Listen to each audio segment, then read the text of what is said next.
I already know what they gonna say. Somebody already did a theory on this movie. It was all in his head, bro.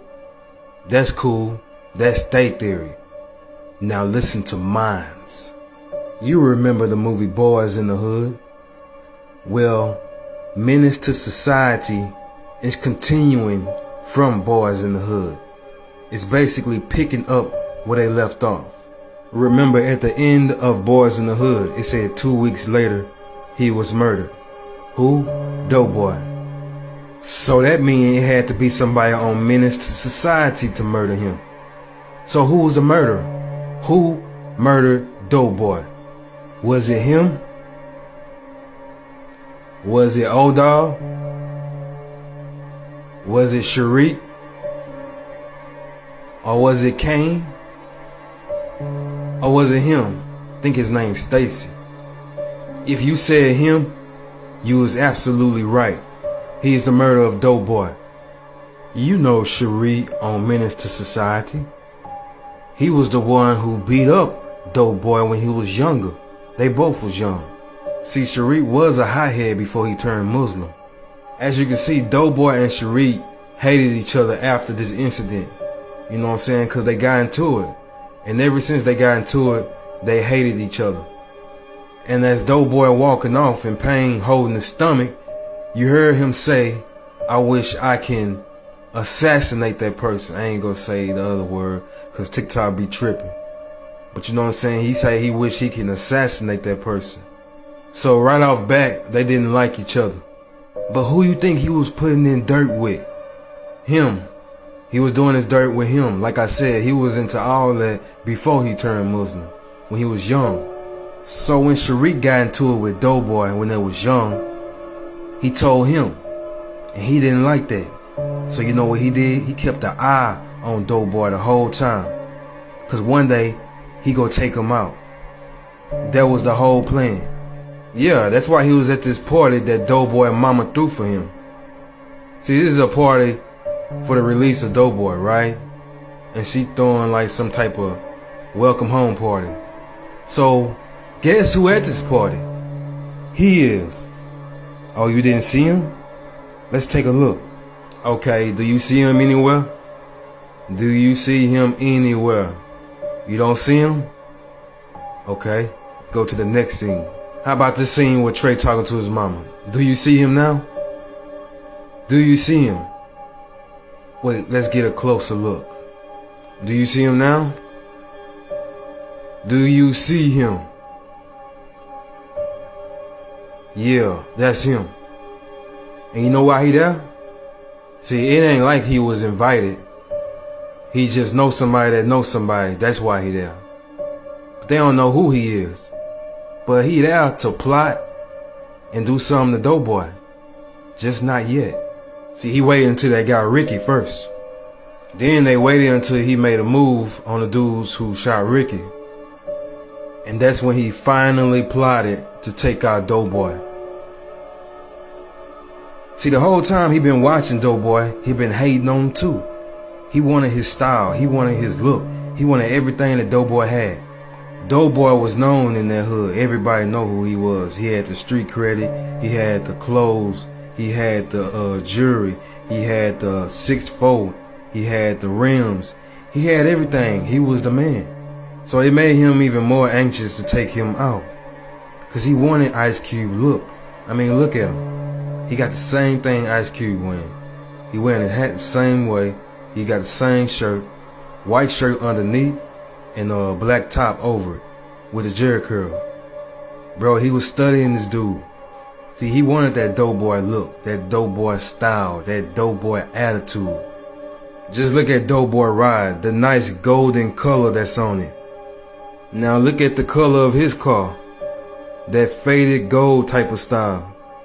Just like Doughboy, but Doughboy had more of a shinier gold. Yeah, but he got the same thing Doughboy had. So he the one who took out Doughboy. Everything else is history. Now let's talk about the deep messages in this movie, the stereotypes, the discrimination, the racism, all that. So in this scene right here, they being watched by the woman who is the owner of the store next to her husband. So she's watching them, right? And the only reason she watched them, not because they black, is because how they carrying themselves.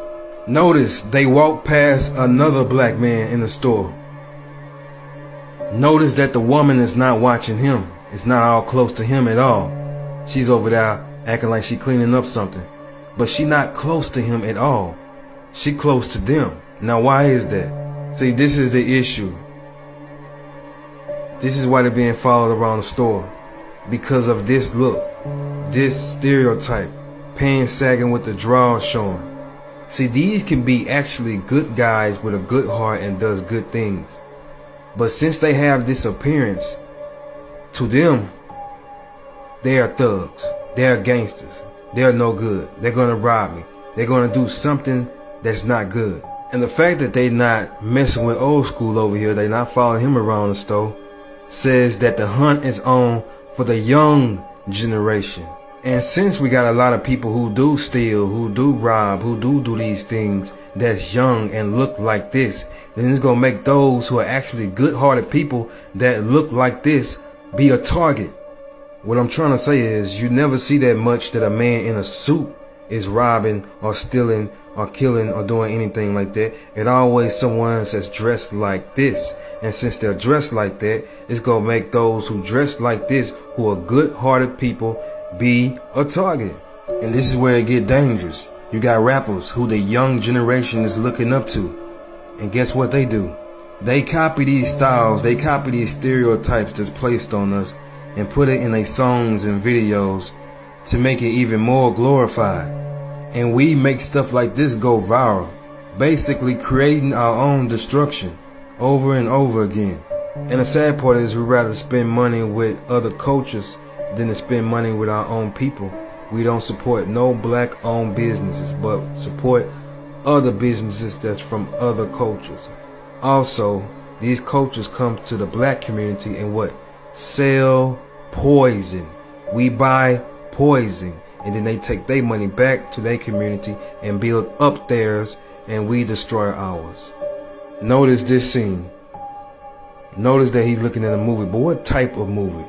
It's an old school mafia movie. Gangsters. Why is he so into it? You want to know why? Because there's shooting involved. Now let's take a look at the movie he's looking at, or show he's looking at when he's watching it with his grandparents. It's basically a movie or a show about a white family. But why is he not into it? I mean, look how he's looking. He like, Grandma, what the hell is y'all watching? Also, you notice on his wall, he got the Last Supper on his wall, and it's full of European white men. Let me tell you everything that's wrong with this picture. In this scene, you got the grandpa trying to tell them about the Bible, but they not listening.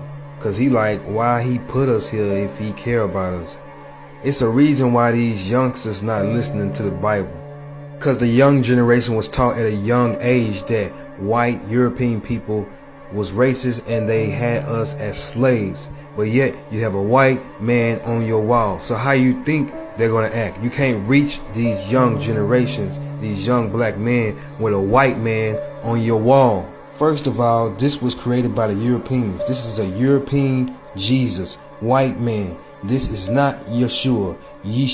This is a European Jesus that was created for black people when they go through tough times. They call up on the white man because the white man's supposed to be superior.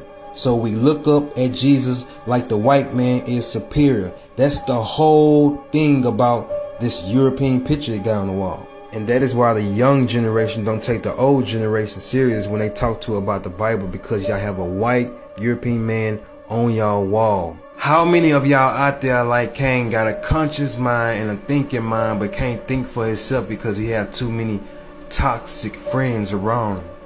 Do you have toxic friends who you need to let go that's stopping you from reaching your goals? Make a decision before it's too late.